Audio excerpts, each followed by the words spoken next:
నమస్తే welcome to mass media. ఇప్పుడు headlines చూద్దాం. డిప్యూటీ సీఎం భట్టి విక్రమార్క ఇంట విషాదం.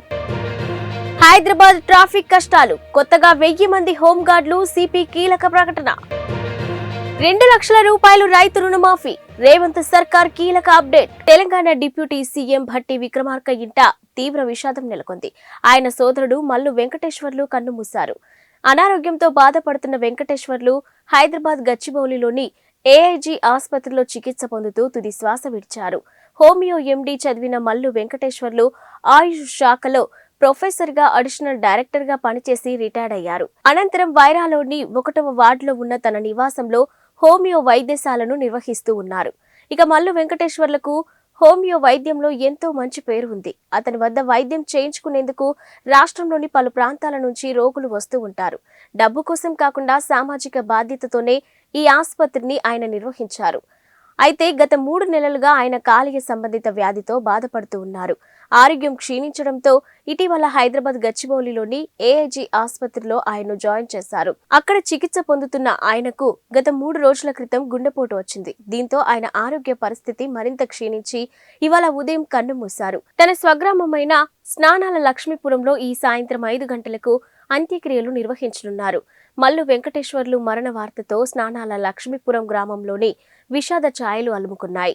కాగా భట్టి విక్రమార్క సోదరుడు మల్లు రవి కాంగ్రెస్ పార్టీలోనే కొనసాగుతున్న సంగతి తెలిసిందే. ఆయన ఢిల్లీలోని ప్రభుత్వ ప్రత్యేక ప్రతినిధిగా వ్యవహరిస్తూ ఉన్నారు. హైదరాబాద్ విశ్వనగరంగా అభివృద్ధి చెందుతుంది. నగరంలో రోజు రోజుకు ట్రాఫిక్ పెరిగిపోతుంది. ఇటీవల ట్రాఫిక్ సమస్యపై సీఎం రేవంత్ అధికారులతో సమీక్ష నిర్వహించారు. ట్రాఫిక్ క్రమబద్ధీకరణకు తీసుకోవాల్సిన చర్యలపై దిశానిర్దేశం చేశారు. ఇక అవసరమైన చోట ఫ్లైఓవర్లు, అండర్ పాస్లు నిర్మించాలని చెప్పారు. కొత్తగా హోంగార్డులను కూడా తీసుకోవాలని, అవసరమైతే సివిల్ పోలీసులను కూడా ట్రాఫిక్ కంట్రోల్కు వినియోగించుకోవాలని చెప్పారు. తాజాగా ట్రాఫిక్ రద్దీ నియంత్రణపై హైదరాబాద్ సిపి కొత్తకోట శ్రీనివాసరెడ్డి కీలక ప్రకటన చేశారు. నగరంలోని ట్రాఫిక్ సమస్యలు తొలగిపోయేలా చర్యలు తీసుకోవాలని సీఎం ఆదేశించిన నేపథ్యంలోనే ట్రాఫిక్ క్రమబద్ధీకరణకు కొత్తగా 1000 మంది హోంగార్డులను నియమిస్తున్నట్లు ఆయన ప్రకటించారు.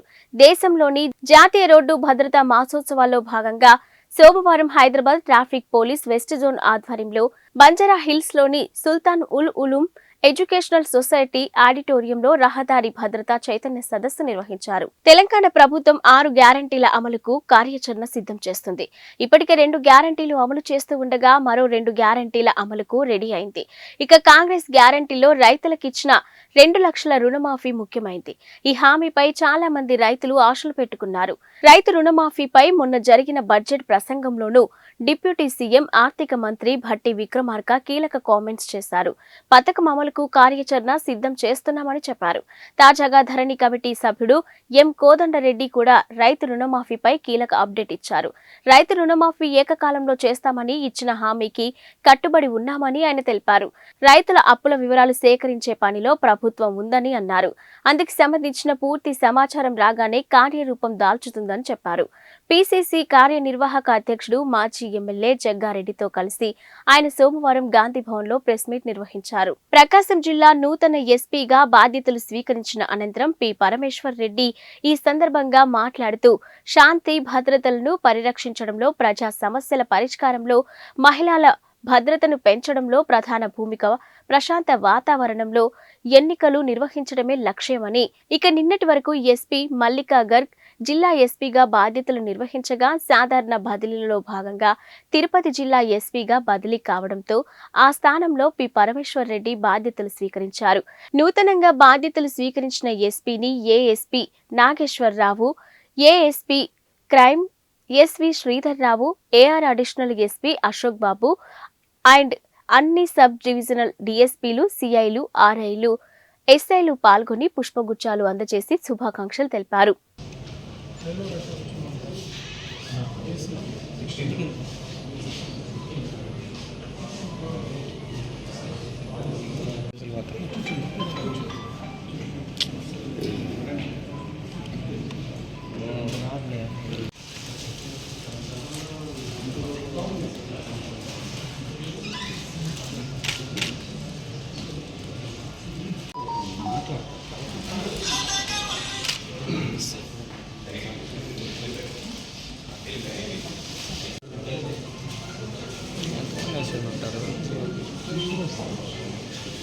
గుడ్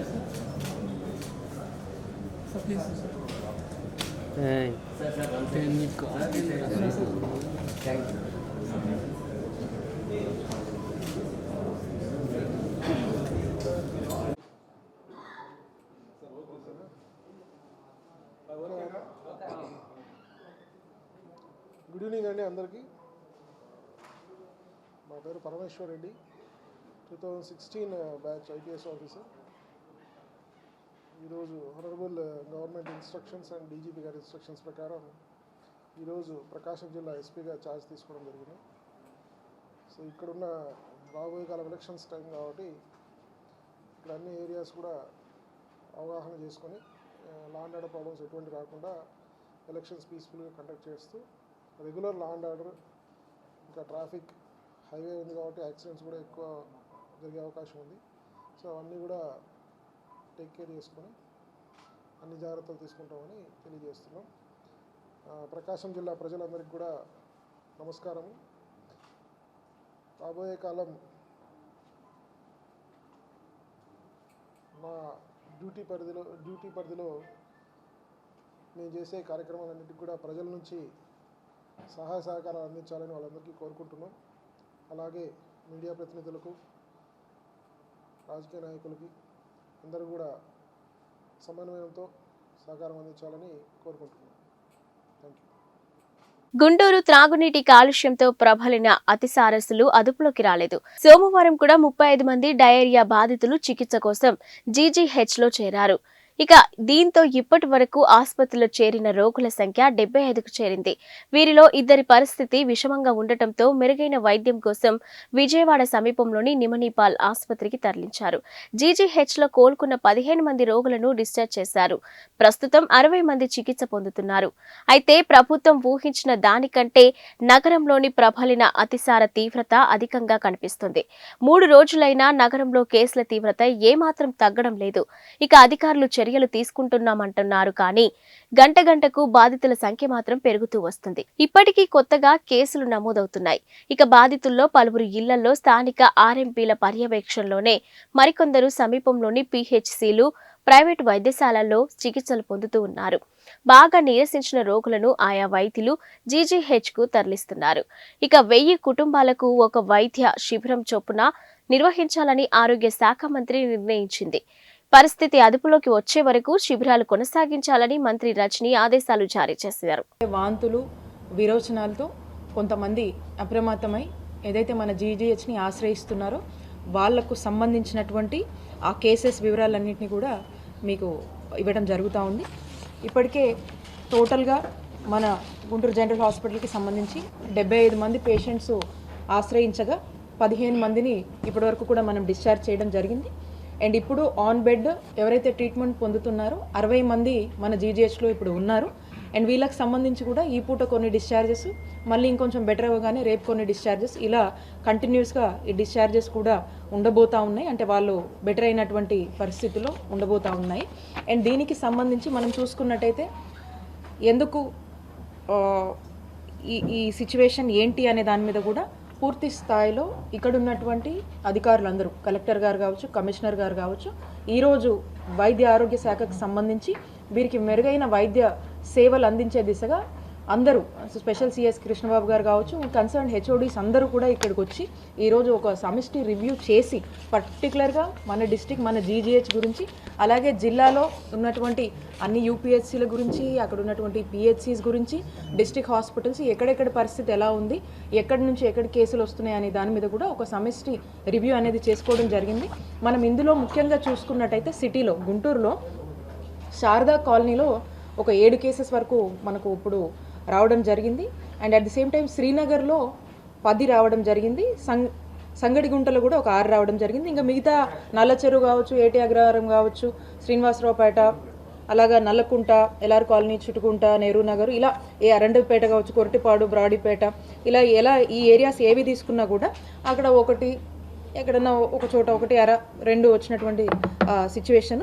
మిగతా అంతా కూడా స్కాటర్డ్గా ఒక చోట, ఇంకొక ఏరియాలో ఒకటి, ఇంకో ఏరియాలో ఒకటి, అట్లా ఒకటొకటిగా కూడా కనిపిస్తూ ఉన్నాయి.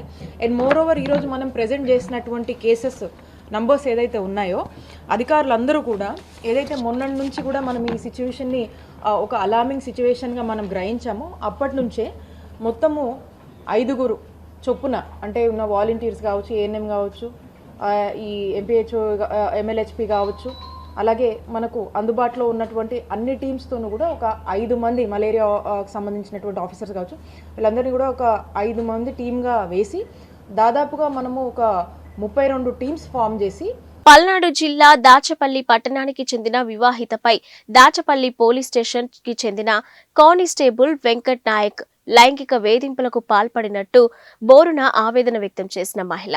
ఇక తన భర్తను పోలీస్ స్టేషన్లో వేసి కొట్టి నన్ను ఇలా శారీరకంగా వాడుకున్న కానిస్టేబుల్ ని వెంటనే చర్యలు తీసుకోవాలంటూ మహిళ డిమాండ్ చేశారు. ఇక తాను 3 నెలల గర్భిణిగా ఉన్న సమయంలో సెక్సువల్ హరాస్మెంట్ చేయడంతో తన గర్భం కూడా పోయిందంటూ మహిళ ఆవేదన వ్యక్తం చేశారు. నా పాపని గదిలో వేసి ముందు బంధించి నాపై లైంగిక వేధింపులకు పాల్పడ్డాడని మహిళ ఆవేదన. ఇక రాష్ట్రంలో దిశ చట్టం అమలవుతుందా లేదా అంటూ మహిళ ఆవేదన వ్యక్తం చేశారు. మీడియా వారు న్యాయం చేయాలంటూ ఆవేదన వ్యక్తం చేసిన మహిళ. వెంకట్ నాయక్ అనే అతను, నేను ఇక్కడ నారాయణపురంలో రెంటుకుంటుంటే మా హస్బెండ్ పోలీస్ స్టేషన్లో కేసు అయి ఉంటే మా ఇంటికి వచ్చాడు. వచ్చిన ఫస్ట్ 4-5 డేస్ బాగానే ఉన్నాడు. తర్వాత నన్ను అది ఇది మీ హస్బెండ్ మీద అన్ని కేసులు ఉన్నాయని చెప్పేసి నన్ను నా పాపని భయభ్రాంతులకు గురి చేసి సెక్సువల్ హెరాస్మెంట్ చేసి దానివల్ల నాకు ప్రెగ్నెన్సీ కూడా అబార్షన్ అవ్వడం అనేది జరిగింది. నేను ఎస్పీ ఆఫీస్కి వెళ్ళినా కానీ నాకు న్యాయం అనేది జరగలేదు. ఇక్కడ ఎస్ఐ గారిని, సిఐ గారిని సంప్రదించినా కానీ ఎస్ఐ గారి దగ్గరికి వెళ్తే సిఐ గారి దగ్గరికి వెళ్ళమని, సిఐ గారి దగ్గరికి వెళ్తే డిఎస్పీ గారి దగ్గరికి వెళ్ళమని చెప్పేసి ఒకరి మీద ఒకరు చెప్పుకుంటున్నారు. ఎందుకంటే వీళ్ళు ఒకే డిపార్ట్మెంట్ కాబట్టి నాకు అనేది ఎటువంటి న్యాయం అనేది జరగలేదు. దయచేసి ప్రెస్ వాళ్ళ వల్ల అయినా కానీ నాకు న్యాయం జరగాలని కోరుకుంటున్నాను. అలాగే చాలామంది ఆడపిల్లల్ని అతను అలా చేశాడని చెప్పేసి నాకు తెలిసింది. ఇలానే కేసుల్లో ఇచ్చేసి ఆడపిల్లల్ని వాడుకోవడం అనేది జరిగింది. చిన్న పాప ఉందని కూడా ఆలోచించకుండా నన్ను చాలా ఇబ్బంది పెట్టున్నారు. దయచేసి నేను ఒకటే కోరుకునేది, నాలాగా ఎవరు ఆడపిల్లలు అనేది ఇబ్బంది పడకూడదు. వెంకట్ నాయక్ని శిక్షించాలని కోరుకుంటున్నాను. అరసవల్లి సూర్యనారాయణ స్వామివారి రథసప్తమి వేడుకలకు అన్ని శాఖలు సమన్వయంతో పనిచేసి వేడుకలను ఘనంగా నిర్వహించాలని జిల్లా కలెక్టర్ మంజీర్ జిలానీ సమూన్ పేర్కొన్నారు. ఫిబ్రవరి 16వ తేదీన జరగనున్న రథసప్తమి వేడుకలకు ఏర్పాట్లో భాగంగా సోమవారం జిల్లా కలెక్టరేట్ సమావేశం మందిరంలో అధికారులతో సమన్వయ సమావేశం నిర్వహించారు. దర్శనం కోసం వచ్చిన భక్తులకు ఎటువంటి అసౌకర్యం కలగకుండా చేపట్టనున్న ఏర్పాట్లపై సమావేశంలో తొలుత జిల్లా కలెక్టర్కు ఆలయ ఈవో డిఎల్వి రమేష్ వివరించారు. ఈ సందర్భంగా జిల్లా కలెక్టర్ మాట్లాడుతూ భక్తులకు ఎటువంటి అసౌకర్యం కలగకుండా అరసవల్లి రథసప్తమి వేడుకలు నిర్వహించాలని చెప్పారు. క్యూ లైన్లు, ప్రసాదాల పంపిణీ తదితర చర్యలు చేపట్టాలని, పాలు, బిస్కెట్లు, మంచినీరు అందించే ప్రక్రియ సజావుగా జరపాలన్నారు. వైద్య శిబిరాల ఏర్పాటు, ఉచిత భోజనం వంటి అంశాలను అడిగి తెలుసుకున్నారు. ఫిబ్రవరి 15వ తేదీ అర్ధరాత్రి నుండి పూజా కార్యక్రమాలు ప్రారంభం కానున్నాయని, ప్రశాంత వాతావరణంలో వేడుకలు నిర్వహించుటకు అన్ని ఏర్పాట్లు దాదాపుగా పూర్తయ్యాయని తెలిపారు. ఇక రథసప్తమి దృష్ట్యా దర్శనానికి వచ్చే భక్తులకు ఎటువంటి అసౌకర్యం కలగకుండా చర్యలు చేపట్టాలని సూచించారు. నిరంతరం విద్యుత్ అందేలా చర్యలు చేపట్టాలని, అలాగే ముందస్తు జనరేటర్లు అందుబాటులో ఉంచుకోవాలని సూచించారు.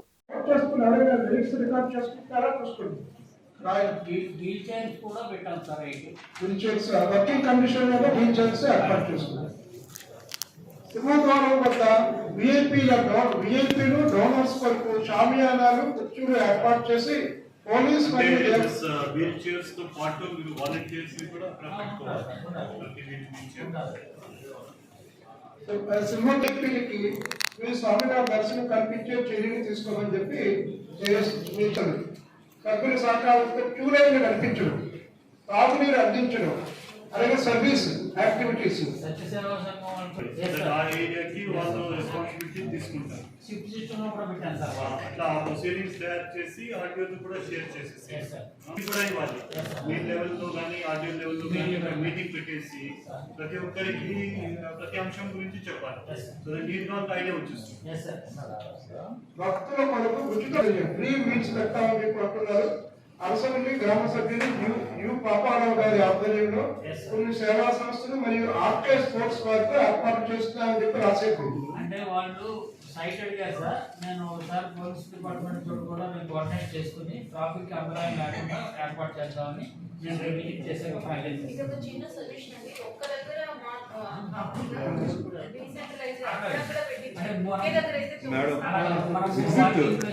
ఎగ్జిట్ లైన్ లో ఇటువైపు మనము గుడికి లెఫ్ట్ సైడ్ గార్డెన్ నుంచి వచ్చే వాళ్ళకి వెహికల్ పార్క్ చేస్తున్నాం అక్కడ కానీ అట్లా కొన్ని ప్లేసెస్ లో పెడితే బాగుంటుంది. అలాగే ఆ మేడం. మామిడి తోపు దగ్గర సో మేడం గారి సూచన మెడికల్ ఏఎంసీ అలాగే అది వైద్య శిబిరాలు కూడా ఇస్తామని చెప్పి మీరు ఏర్పాటు చేస్తున్నామని చెప్పి రాశారు. ఆల్రెడీ ప్లేస్ సెలెక్ట్ చేసుకున్నారు సార్ వాళ్ళే వచ్చి అక్కడ ఏర్పాటు చేసుకుంటారు. మేము అక్కడ కూడా పబ్లికేషన్ ఇస్తాము. 10వ తరగతి పరీక్షలకు పకడ్బందీగా ఏర్పాట్లు చేయాలని జిల్లా కలెక్టర్ డాక్టర్ మంజీర్ జిలానీ సమూన్ ఆదేశించారు. 10వ తరగతి పరీక్షల నిర్వహణపై కలెక్టర్ కార్యాలయ సమావేశ మందిరంలో సంబంధిత అధికారులతో సోమవారం జిల్లా కలెక్టర్ సమీక్ష నిర్వహించారు. ఈ సందర్భంగా కలెక్టర్ మాట్లాడుతూ పరీక్షలు మార్చి 18వ తేదీ నుండి 30వ తేదీ వరకు జరుగుతాయన్నారు. సమయం ఉదయం 9:30 ప్రారంభమై మధ్యాహ్నం 12:45 వరకు జరుగుతాయన్నారు. ఎక్కడా ఎటువంటి పొరపాట్లకు త్రావు లేకుండా చర్యలు చేపట్టాలని అన్నారు.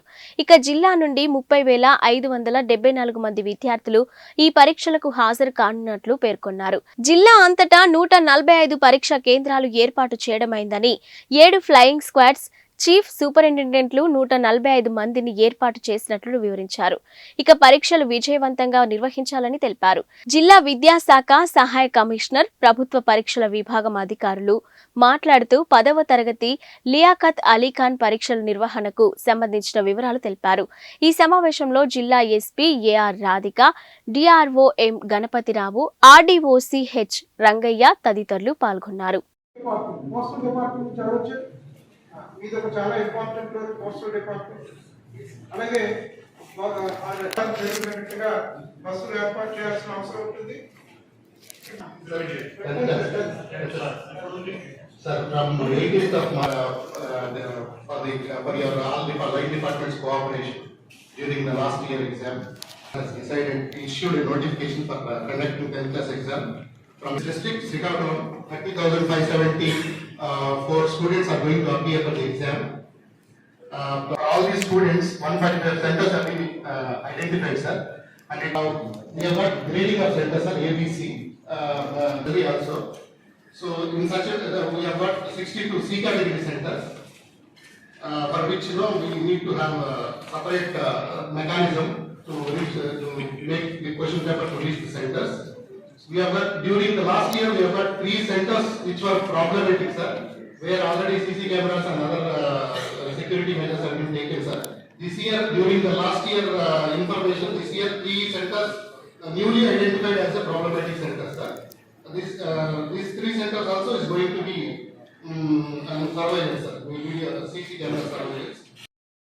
after that for transportation of this exam material, police escort teams will be sent with their vehicles, and there will be one wireless set which will be established in the strong room that's in the GHS, sir. They will know, and we will see that no violation happens, and there will be bandobast at each examination center depending on the strength of students there. And last time we utilized Mahila police for frisking, sir. Only we utilize the Mahila police for frisking because we don't have enough women police officers in the district, sir. That's the only request we have from your sir. And then we will be arranging mobile police parties going to movie to curtail any rumors to prevent the leakage cases, sir. And Akshaya developers అధినేత Madiwada Venkatakrishna Christian సేవలు అభినందనీయమని Janasena party రాష్ట్ర కార్యదర్శి మండలి రాజేష్ అమ్మిశెట్టి వాసులు కొనియాడారు. ఇక జనవరి 28వ తేదీన మాదివాడ వెంకటకృష్ణ ఆధ్వర్యంలో ఉచిత మెగా వైద్య శిబిరాన్ని నిర్వహించారు. ఈ శిబిరంలో కంటి వైద్య నిపుణులు 650 మందికి కళ్లజోళ్లు అవసరం ఉన్నట్లు గుర్తించారు.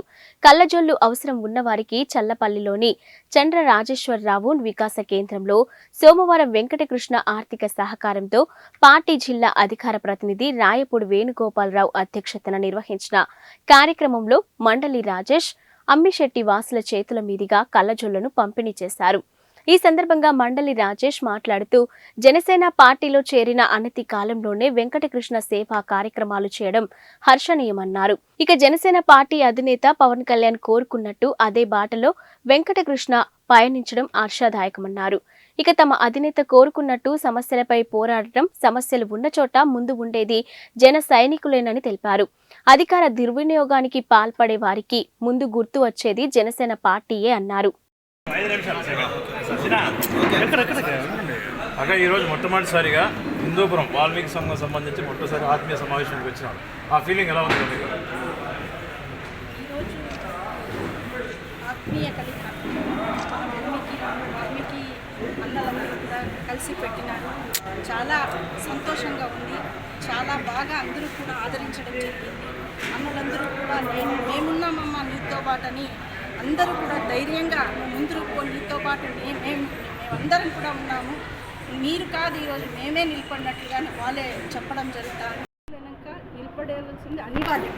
ఎవరు పార్టీ డిసిజన్ తీసుకుంటుందో అది ఆ పార్టీ ఈ పార్టీ అని కాదు, డిసిషన్ తీసుకునే హక్కు వాళ్ళకు ఉంది. వాల్మీకిలు పెడితే కూడా నేను అందరికీ చెయ్యెత్తి మొక్కి వినతి చేసుకునేది ఇంతే. నేను హిందూపురంలో ఇప్పుడు పార్లమెంటరీ అభ్యర్థిగా వైఎస్ఆర్ కాంగ్రెస్ పార్టీ జగన్మోహన్ రెడ్డి అన్న తెచ్చిన పథకాలన్నీ కూడా ప్రతి గడపకి పోయినాయి. ప్రతి అక్క అనుభవిస్తుంది, ప్రతి చెల్లి, ప్రతి తల్లి, ప్రతి అన్న అందరూ తీసుకుంటున్నారు. రైతులు కూడా బాగున్నారు, పిల్లలు కూడా బాగున్నారు, అందరూ సంరక్షణంగా ఉండాలి. ఈరోజు సమాజంలో సామాజిక న్యాయం ఏడన్నా అయ్యిందంటే వైఎస్ జగన్మోహన్ రెడ్డి అన్న పాలనలో. దయచేసి అన్న ఏమి రామరాజ్యం కట్టినారో ఆ రామరాజ్యం మనకు ఉండాలి. మనమందరూ కూడా సురక్షితంగా ఉండాలి, మనమంతా కూడా సమాజంలో గౌరవంగా ఉండాలి అంటే దయచేసి ఏ పార్టీ ఏ వర్గానికన్నా ఈ ఆడకూతురు ప్రతి ఒక్క ఇంటి గడపకు, హిందూపురం పార్లమెంటరీ ప్రతి గడపకు అడుగుతా ఉంది. జగన్మోహన్ రెడ్డి సంక్షేమ పథకాల జొత్తులో ఈ ఆడకూతురు కూడా మీ ఇంటి బిడ్డ. దయచేసి మీరందరూ కూడా ఆశీర్వదించండి.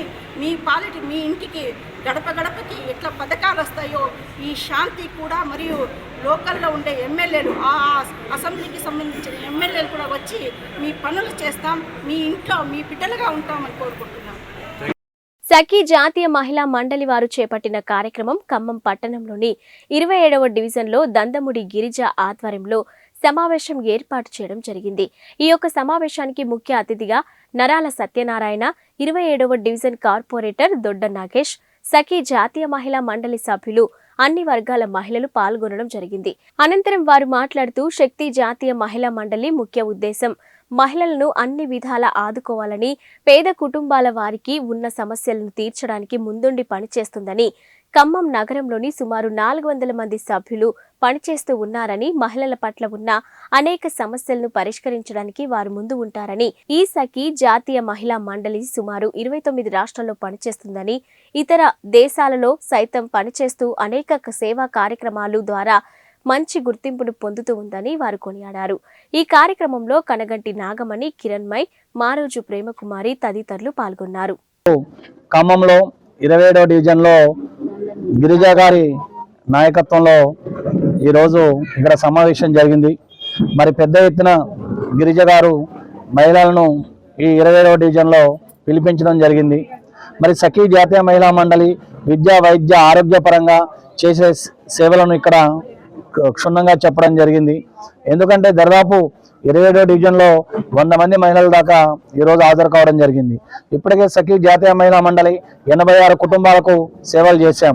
ఎవరైతే అనారోగ్యంతో బాధపడుతున్నారో, ఎవరైతే పేదరికంతో బాధపడుతున్నారో, ఎవరైతే తినే తిండి, కట్టే బట్ట, ఉండే ఇల్లు లేక దారిద్ర్య రేఖకు దిగువన జీవిస్తున్నారో ఆ కుటుంబాలను ఆదుకునే దిశగా 29 రాష్ట్రాలలో సఖీ జాతీయ మహిళా మండలిని ఏర్పాటు చేశాం. అమెరికాలో కూడా ఈ మధ్యనే ప్రారంభమైంది.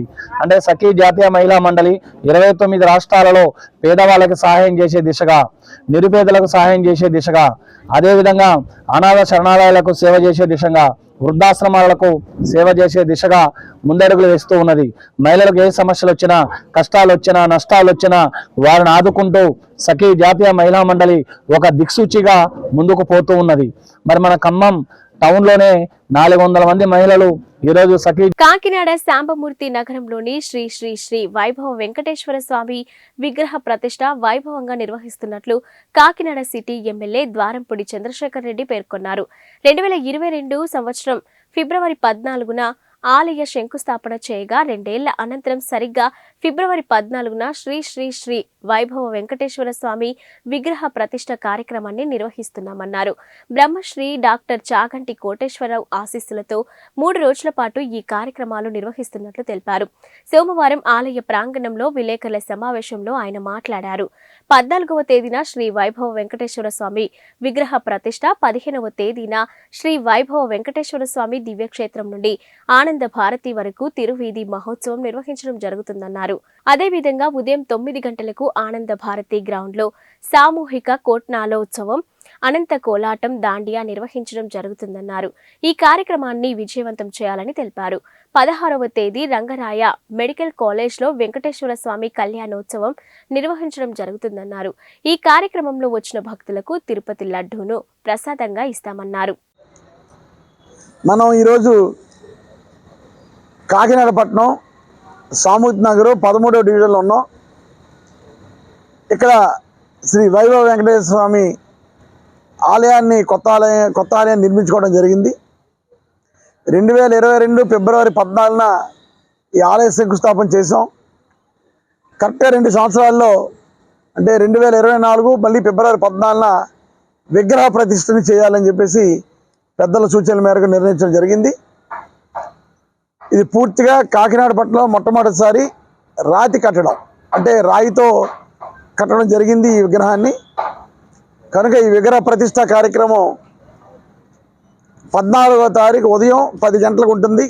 కనుక 50 మంది కూడా ఈ విగ్రహ ప్రతిష్ట కార్యక్రమంలో పాల్గొని ఆ వెంకటేశ్వర స్వామిని చూసి తరించవలసిందిగా మనస్ఫూర్తి కోరుకుంటున్నాను. అదేవిధంగా ఈ యొక్క కార్యక్రమానికి పెద్దలు, గురువులు శ్రీ చాగంటి కోటేశ్వరరావు గారి ఆధ్వర్యంలో ఈ యొక్క విగ్రహ ప్రతిష్ట కార్యక్రమం వైష్ణవ సాంప్రదాయంలో జరుగుతుంది. చాలామంది పండితులు వివిధ రాష్ట్రాల నుంచి, ఈవెన్ నేపాల్ నుంచి కూడా పండితులు తీసుకురావడం జరిగింది. చాలా సాంప్రదాయంగా ఈ యొక్క కార్యక్రమాన్ని 3 రోజులు చేస్తున్నాం. మొత్తం ఇది 5 రోజుల కార్యక్రమం. రేపు ఎల్లుండితో ఎల్లుండి ప్రతిష్ఠ చేస్తాం అని తెలియజేసుకుంటున్నాను. అదేవిధంగా విగ్రహ ప్రతిష్ట కార్యక్రమం 14వ తారీఖున అయిన తర్వాత 15వ తారీఖున ఆనంద భారతిలో స్వామివారిని అక్కడ పసుపు కొట్టే కార్యక్రమం, దానికి కాకినాడ పట్టణంలో ఉన్నటువంటి చాలామంది మహిళలు పాల్గొంటున్నారు. పసుపు కొట్టే కార్యక్రమం తర్వాత మెహందీ పెట్టుకోవడం జరుగుతుంది.